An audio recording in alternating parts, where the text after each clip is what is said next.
Hello and good afternoon. How's everyone today? It's Thursday. Let's have a look. It's the 18th of December, Christ. 1 week away from Christmas Day, can you believe it? Yeah, quite simply put, yeah, we can believe it. We're trying it a little bit different today. I've gone back to using the Wi-Fi just for a day. I should get my new laptop, I think, tomorrow or the day after, so should be all systems go. But I thought we'd just try it wirelessly today, because I've been having some trouble with my IPTV as well, and that might have something to do with it. So let's just see what happens. We're going to have a little look at the Sheffield United game on Saturday. Big day for us, really. Really important game. Not so much from it's going to make any difference to the end. Well, it will make a difference obviously to the end of the season, but you know what I mean.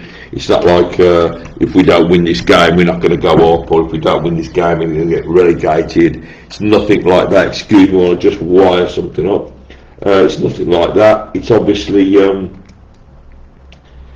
just really to get us back on track and to get us just taking a few points, particularly away from home.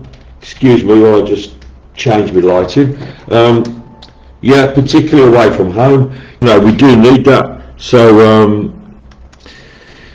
let's see what happens. Let's just have a quick look, see if we've got any comments yet. Jesus, yeah, Kevin Bruffson. How you doing, Kev? You alright, mate? How's the knee? After the knee replacement, I hope everything's alright, mate. Yeah, so we're going to look at this game on Saturday. It's quite a difficult time for us at the moment because we're going to lose Asai Samuel. We've obviously got Laird out. If anything, alright, Sean, how you doing, mate? If anything happens to Iwata, or we've obviously still got the Icelandic at right back. Sam Stead, he's not going to be a first choice. He's not a championship player, really, to be honest. He wasn't really very comfortable at League One level. Dean Williams is there. How you doing, Dean? Hope you're all right, mate. So we've got a few selection issues on Saturday. It would have probably been better to do this today after the presser, but I'm not really bothered about it. Chris Davies doesn't give much away in those pressers anyway, so I'm not too bothered about that. I'm just going to see if I can find, just bear with me, I should have done this before I came on.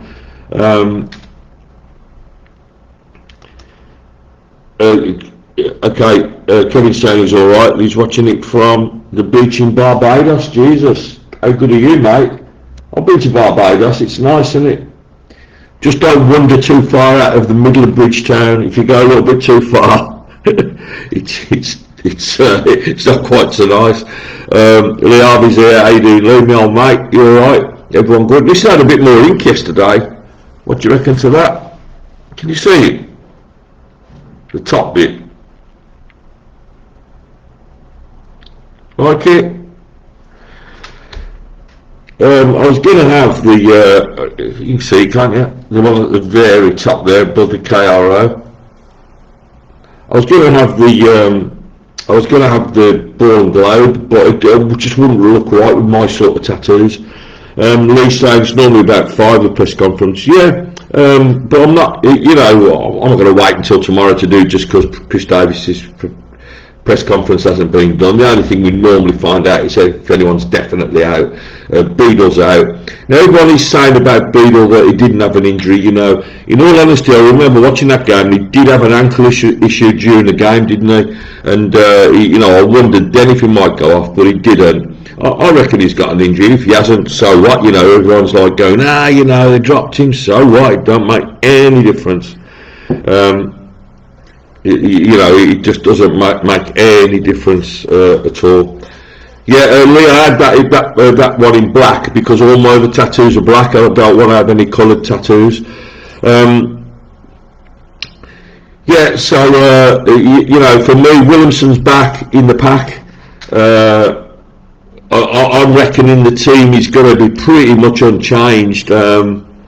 I think you know, back four is going to be the same. I mean, I have said that personally I would bring in Robinson on the left side of central defence, and just leave Neumann on the bench.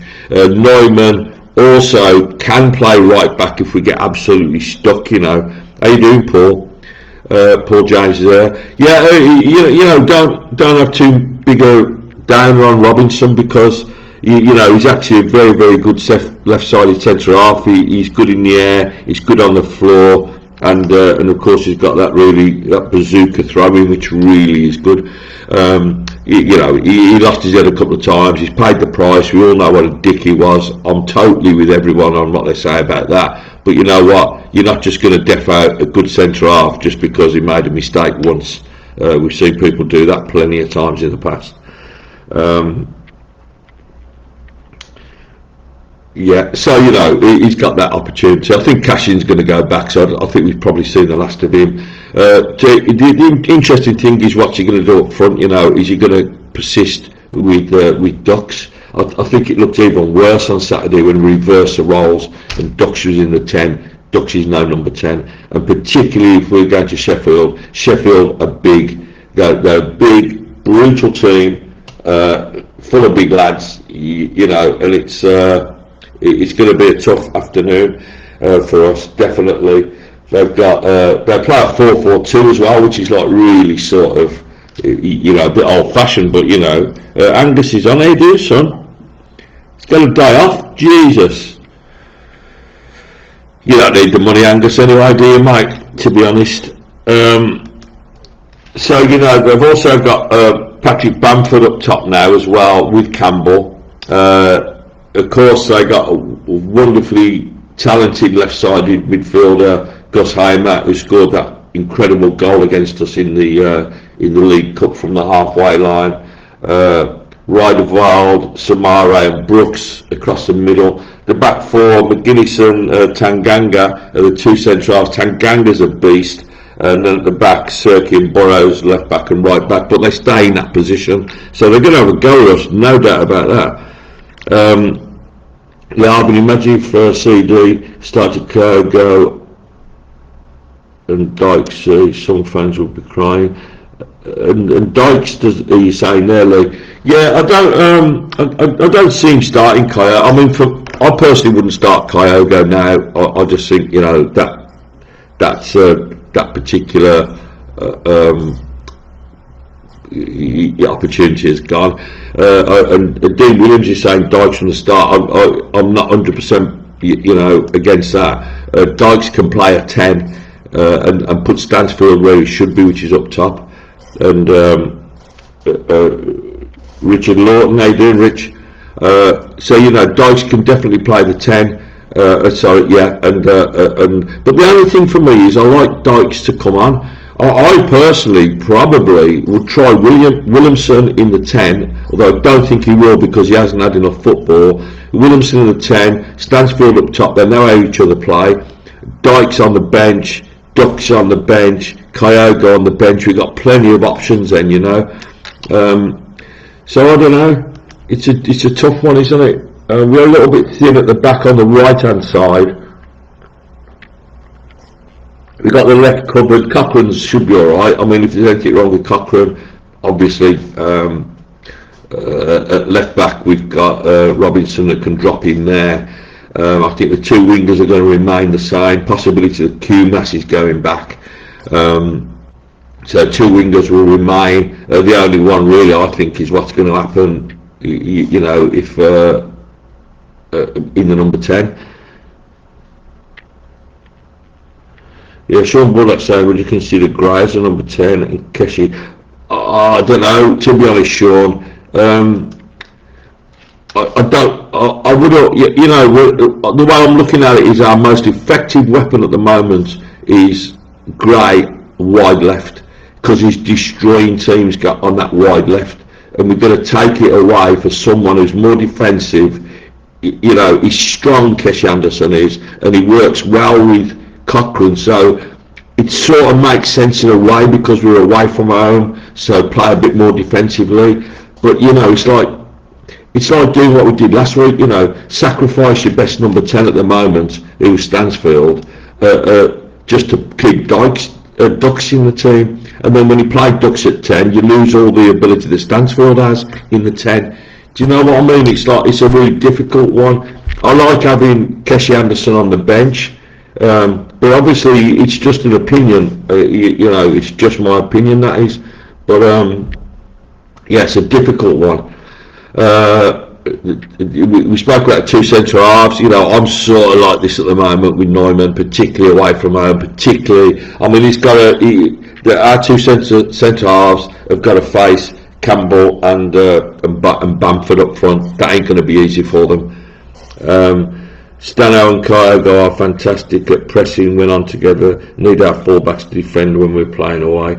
That's not going to happen, Rich. I mean, we're always going to play with an inverted fullback, so we're never going to play on 4-4-2. Ain't going to happen. We're always in possession. We'll have three at the back. It always leaves you prone to getting caught on the break, but that's just how it is. It won't change that. In terms of Kyogo pressing, he ain't going to be pressing against these. Kyogo's great. At the start of the season, he looked really good. Home against Ipswich, really good. Home against Sheffield United, good. Really good. Then after that, he sort of died in terms of that. When he comes on, he presses like mad because he's only on for 15 minutes. But against these two centre halves, you know, when you've got McGuinness and Tanganga, I don't know, you know, you got Stansfield and Kyogo against them two. I don't know. It would probably make sense, as was just said, to play Dykes in that position in the 10, just behind Stansfield. Liavi says Steno not scored in 5 games, and the German plays. Nuts. I don't know. Well, I mean, what I think's happening, Lee, and I've said it before, is I think Stansfield's having to play 2 roles when Ducks plays, because Ducks doesn't command it enough, you know. So Stansfield is having to play the 10 behind him, but then he's also having to try and get into goal scoring positions because Ducks isn't doing the business. You know, he had 2 decent games, and even then the second game, wasn't fantastic. I just don't think he's had probably one really good game, and then it depends. You know, like, we're at home, the opposition was right for him, and I'm not. Dutch is a nice footballer. He's got some lovely little touches. I just think he's made for German football, not English football. I just don't think he's hard enough, and I think the same could be said about Neumann as well. I mean, we took a risk with Neumann. I just don't understand. You know, when Ben Davies went, okay, fine. I didn't mind that because we signed this superb centre half who's coming, and we signed him 6 months before the end of the season, so we definitely had him and we wouldn't lose him. And when he arrives, you know, I would rather have Ben Davies in the team and have Clara back in his own position on the right hand side. Yeah, Lee saying it's a hard game. It's going to be a hard game. Sheffield United's a good team, but I think they've had 3 games without a victory. I think. Let me have a little look. They lost 2-0 at West Brom. They drew 1 each at Sheffield at home to Norwich, and they beat Stoke 4-0. Yeah, and they won 3-2 at Leicester, and they won 3-0 against Portsmouth, and they won 3-0 at Sheffield. They won 4 on the trot, and then they draw 1 at home to Norwich, and they lost at West Brom 2-0. Last weekend, so that's interesting, isn't it? They've lost 2 on the trot after winning 4.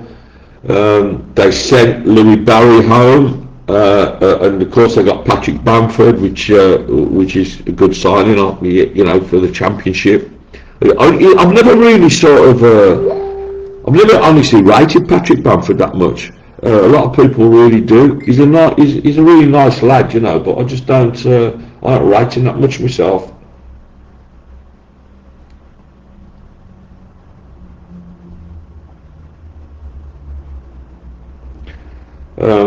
So yeah, it's going to be interesting, isn't it? It's going to be nervous. It's going to be a nervy game, I think. What we've got to do is not sort of be like we were in the home game against Charlton, where I think the nerves got to them a little bit.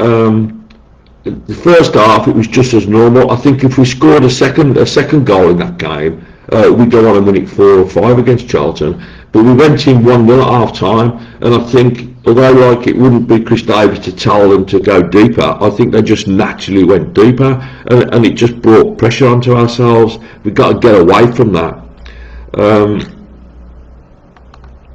Let's have a look about what Richard's saying. Oh, sorry, not Richard. Paul James, he agrees about Ducks. Shame, because he looked promising, as we said before, Stuart, but he hardly deserves a start. And it's right, you know, and you can't. And what Chris Davies has done for the last 2 or 3 games is change the team to accommodate Ducks. You can't do that anymore. We're not doing it, you know. For me, we couldn't do it, you know. Graham Busby saying we've got to go 4-4-2 ain't going to happen, mate. He's never going to play 4-4-2. So, you know, sorry, Gray. I remember you, Graham, I think, from, did you live in Tavistock Road, Gray? Tavistock Grove, did you? No, 4-4-2 ain't going to happen, I'm afraid. Well, I'm not afraid, I'm glad personally, but Lee Harvey saying Graham Busby, CD won't know, you know, he won't, you know, and Graham, a lot of people, you know, would understand that. Sheffield United play that way, and they do all right with it, don't they? Richard saying that Ben Davies is a top Championship centre half. I'm not sure. He probably isn't. You know, he's not fast enough. But I would rather have him and Clara together than Clara and Neumann. Definitely. I definitely would. And Graham saying, yes, he did live in Tavistock Road. So you know all Spud Busby and all them mates, and I know you're I don't know what's happened to old Ray lately. Skippy, I ain't seen him on my Facebook for a while. You know, it's like that sometimes. It like just stops giving you the feed on people, doesn't it? Because I like Skip. So I don't know, you know.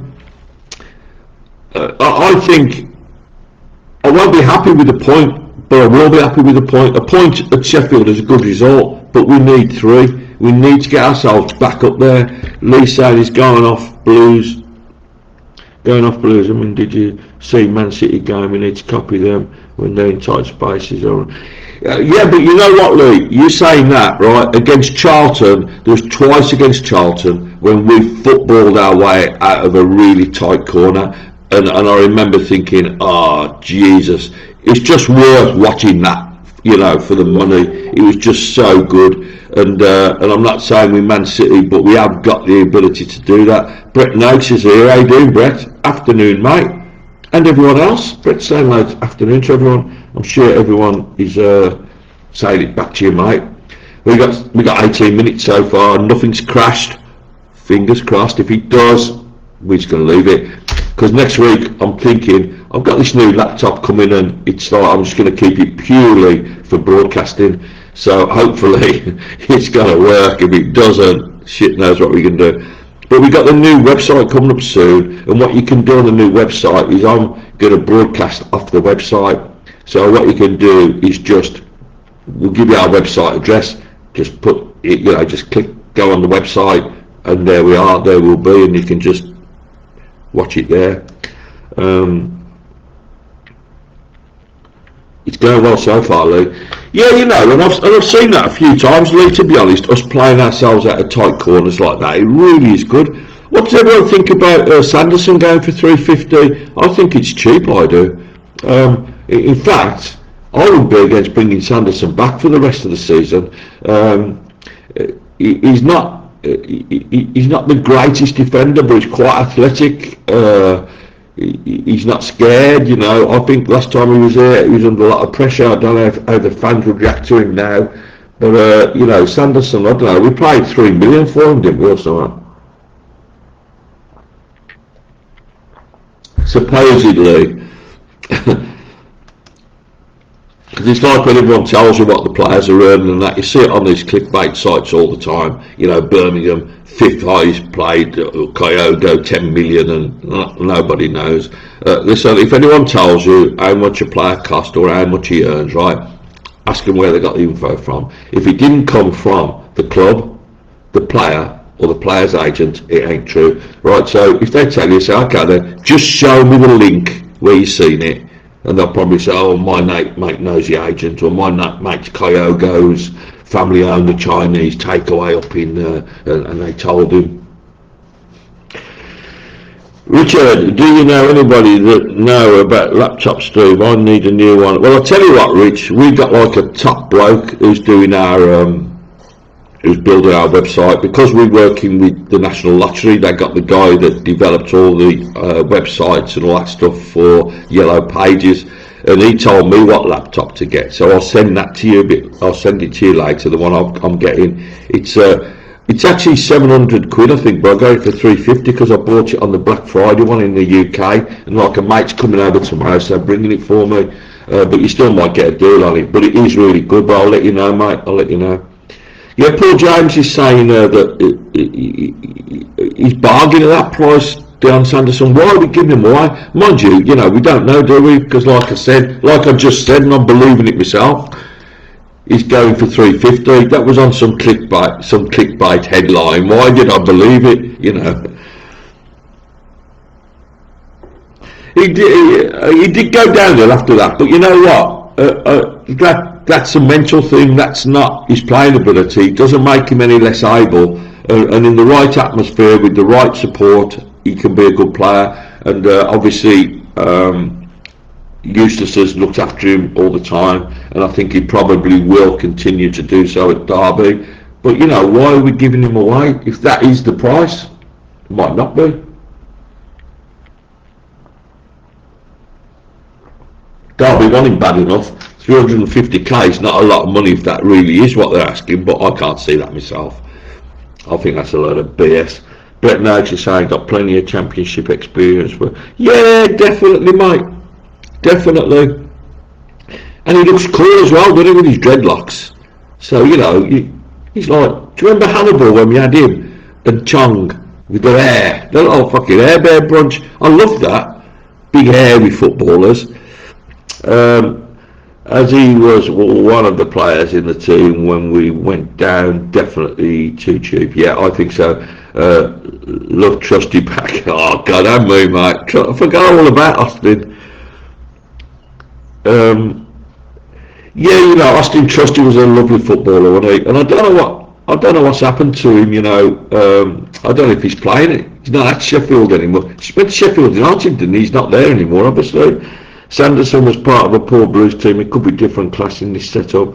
Yeah, because the thing is as well, Andy, with that is he can actually play football, Sanderson. So, like, Clark is not the best at playing football. He's big and strong, and he'll bring the ball out, and usually when he passes the ball, he doesn't lose possession. He's got the ability, not so much when he's playing on the left. When he's playing on the right, he's got the ability to do that long cross-field pass.